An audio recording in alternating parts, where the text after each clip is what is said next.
Hey folks, back again. This time I wanted to go over, I did a little bit of a clip, and I don't even know if I posted it, on 2-inch drop spindles or stock spindles. This is a Speedway Motors bolt-in independent front suspension for a 49 through 54 and a half, I think, Chevy Truck. It's my project truck that I've been working on. You guys have been following me. By the way, if you like this, please like and subscribe. Would love to have you a part of the team and watch this build progress. Getting that out of the way though, so 2-inch drop spindles or stock spindles. Well, I went back and forth. I originally ordered stock spindles, and because I wanted it to sit stock. I live down a dirt road. I want this to be a daily driver, so I wanted stock spindles. But then when I got to thinking about it, I'm like, well, you know, I would like to have it a little bit closer. So I called Speedway, which they are absolutely awesome, and they sent me a set of drop spindles, 2-inch drop spindles. So if you can notice, this is the difference. 2 inches. Okay, so I installed these, lowered the truck, you know, put the fender on so I could see where it would sit, and with this setup, the front of the frame,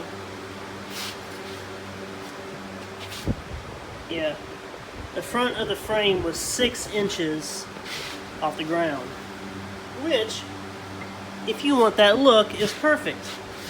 If you don't, it's too low. So it was too low for me, so I called back to Speedway, and again, phenomenal customer service. They sent me stock spindles again. So I just switched out this side, and I'm going to show you, and here's all of like the parts. You guys see me put all this together. So I took it all off, and now I'm going to do the other side so you can see really how not so difficult it is. Sorry for the camera. Not so difficult it is to change a stock spindle out. So first of all, you got to take the cap off. At least that's what I do first. I just take a little screwdriver and I prop it around a little bit at a time.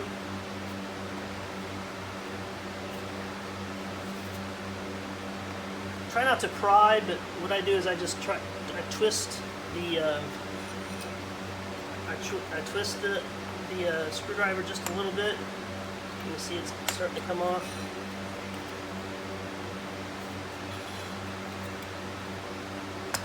Okay, off. I'm going to go ahead and take off the brake caliper. This is a 3/8 inch Allen wrench.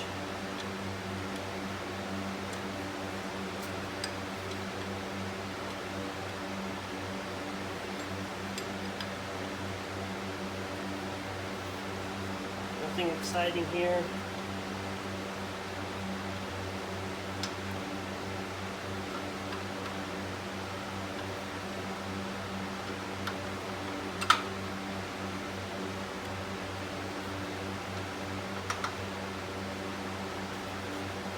At some point you'll be able to, you know, unscrew it with your fingers. One on the top, one on the bottom. I have ran the brake lines, but I haven't bled the brakes or anything yet, so I don't have to mess with that. So I'm just going to undo the brake line in a moment, because again, it has no brake fluid in it.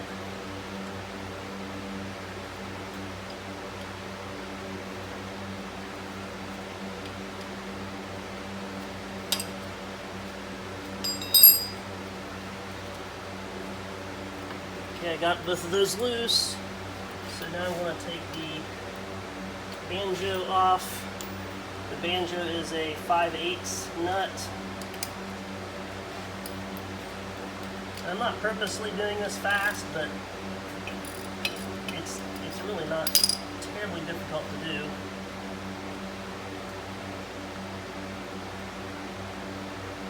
Honestly, I thought it was going to be more challenging than what I thought it was, and that's why I didn't film the other side.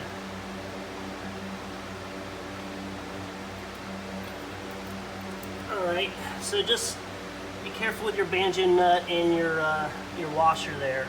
Because it's not going to take me very long, I'm just going to let it hang. Okay. Go ahead and remove these screws off your caliper.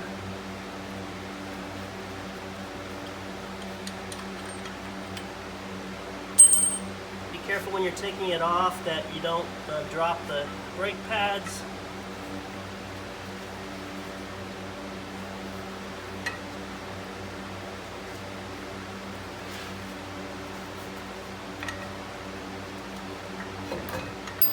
Alright, be careful about the copper washers.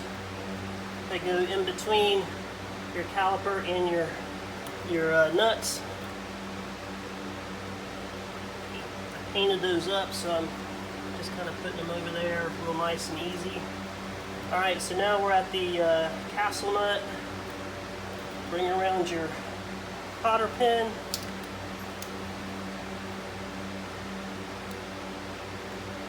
I kind of straighten it up a little bit. Start it on the other side. Come out. Impact. And that is a 1 1/8 impact. 1 1/8 for the castle nut. Set that aside. Take your screwdriver. There's just a little bit of a piece here. It's a retaining ring. You just got to kind of work it, and it's keyed, so it only goes in one way. Man, I hope you guys can see this. Okay, I just put that right there where the castle nut is, and just for the sake, I want to see if we can move this in a little bit better.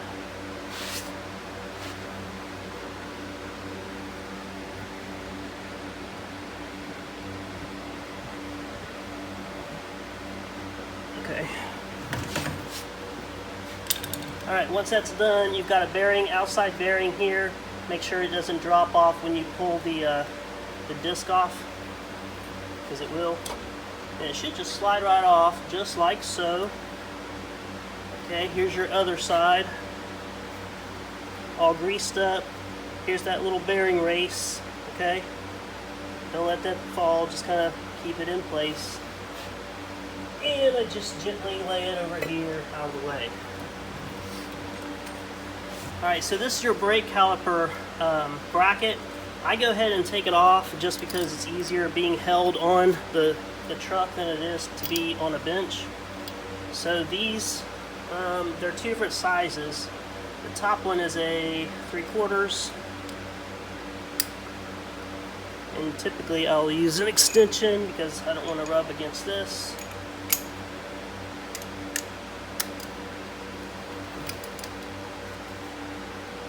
And these should be good, on good.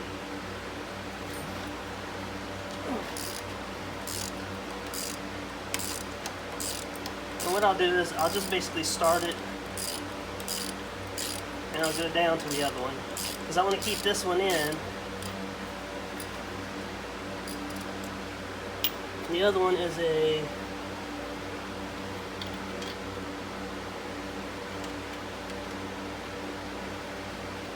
5/8, I think. Yep, 5/8.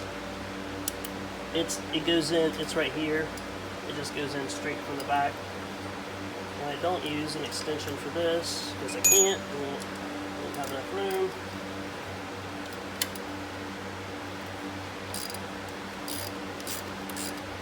Now, a lot of you might ask, why don't you use an impact? I do for some things, and some things I don't. You know, if you can do it by hand, I think it's better, and then just torque it with a torque wrench to spec. That's just me. A lot of times so that's the 5/8 bolt coming off the back, and here's the what needs to be this.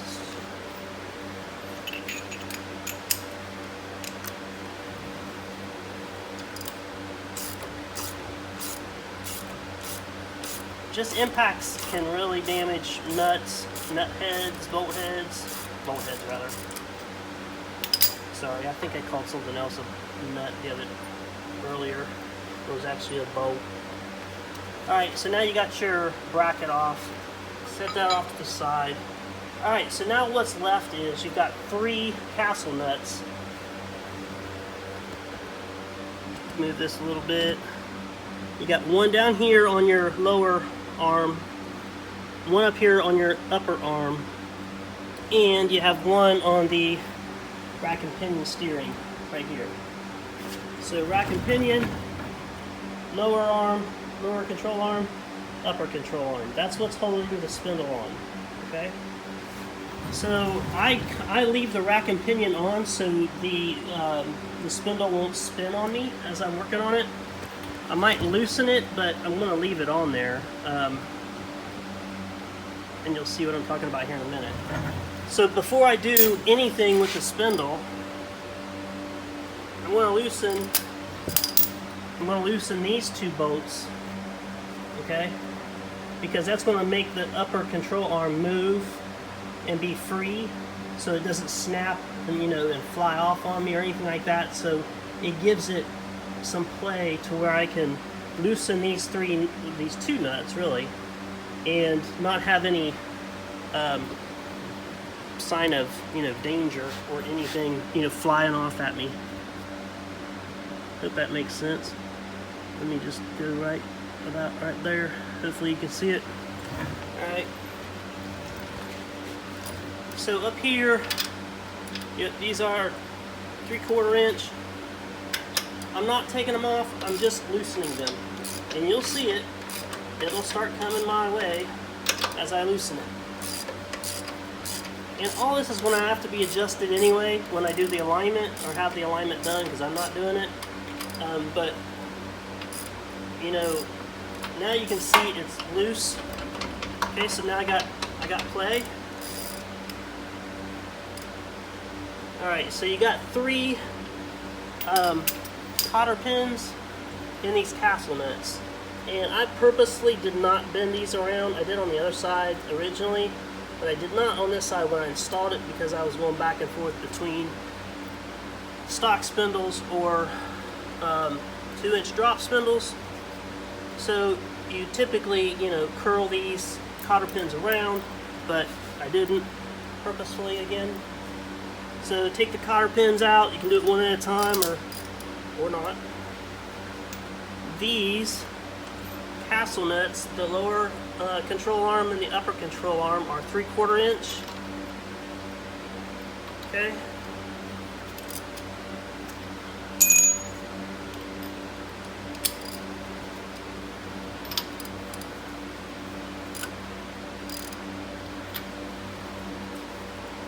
I didn't even tighten these down very well either, just because I knew. So I just start them, I don't take them all the way off yet, because I don't want the thing dropping on me at all.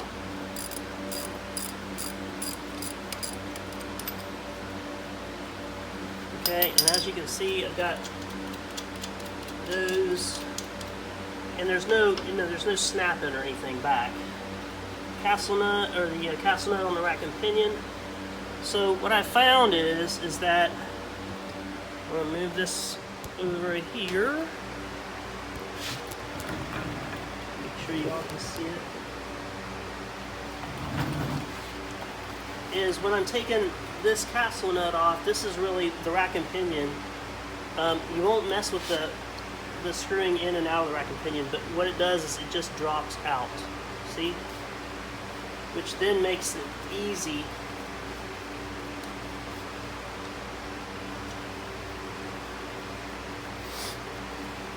for these to come off.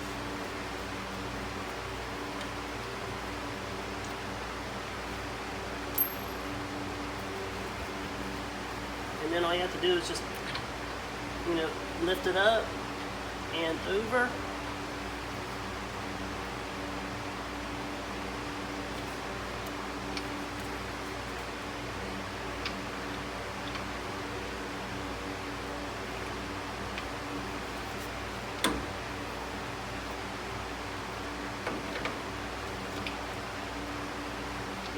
no idea why this is giving me fits.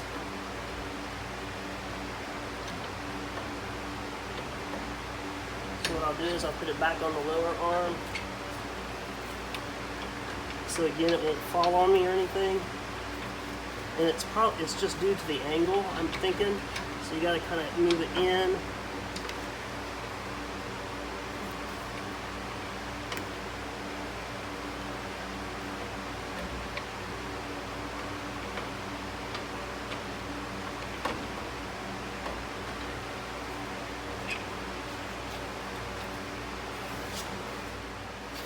Alright.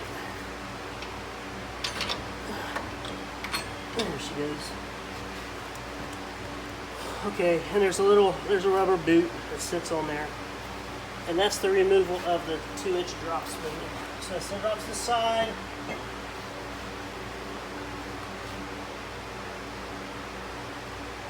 And if you greased it correctly, you know, you're going to have a bunch of grease up in these fittings. That's a good thing. And down on this fitting.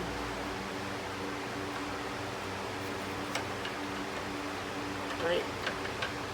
Good thing.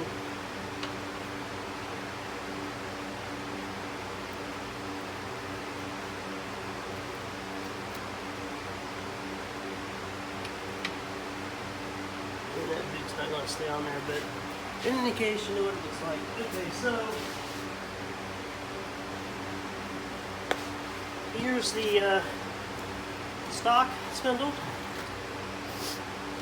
And she's going to go on like that. Again,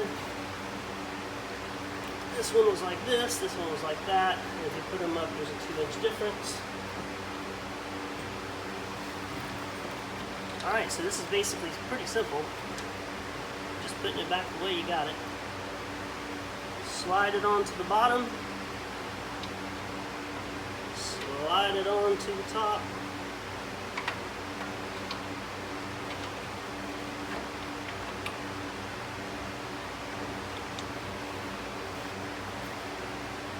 So I go ahead and start casting nuts.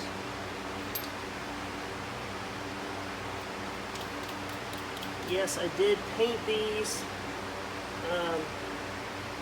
to go with the suspension, because if you don't, they'll rust.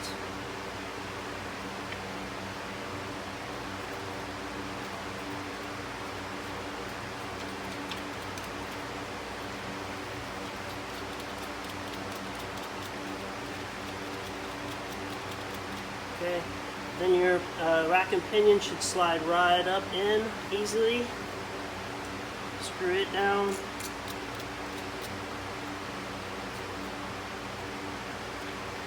And then it's on.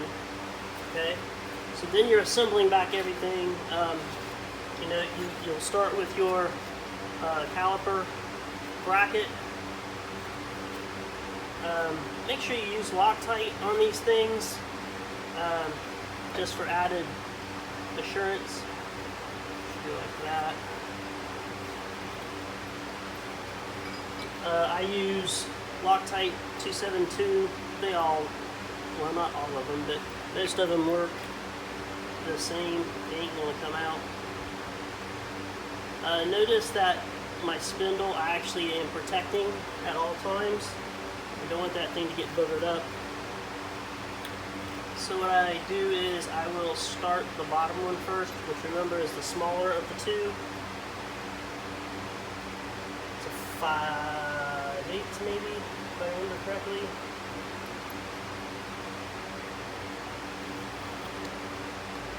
And I'll just let that hang. Loctite this guy a little bit.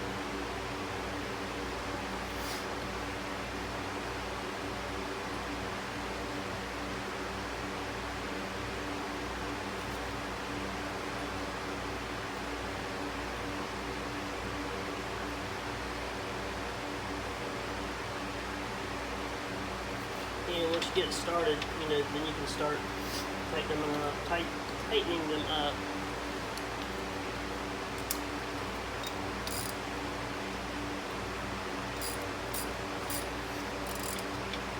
I don't tighten one side or the other you know, Loctite. I tried to do both of them kind of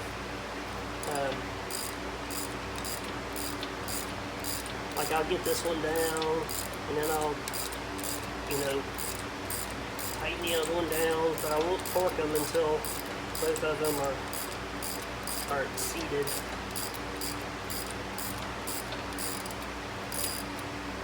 And again, you know, you guys might use torque wrenches, pneumatic stuff, or not torque wrenches, I didn't use torque wrenches, but pneumatic stuff, that's fine. Just make sure you got it to torque spec when you're all done and set with. Okay, so now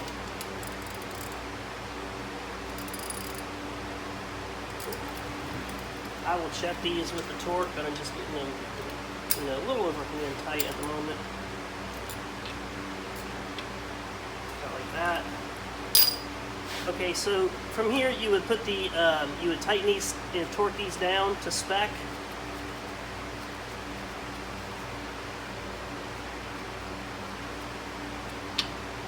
You would tighten your two top nuts again,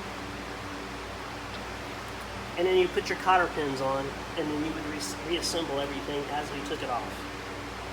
That's pretty much it. My other videos show a complete install of the IFS. Again, like and subscribe. You know, give me some feedback. Gentle.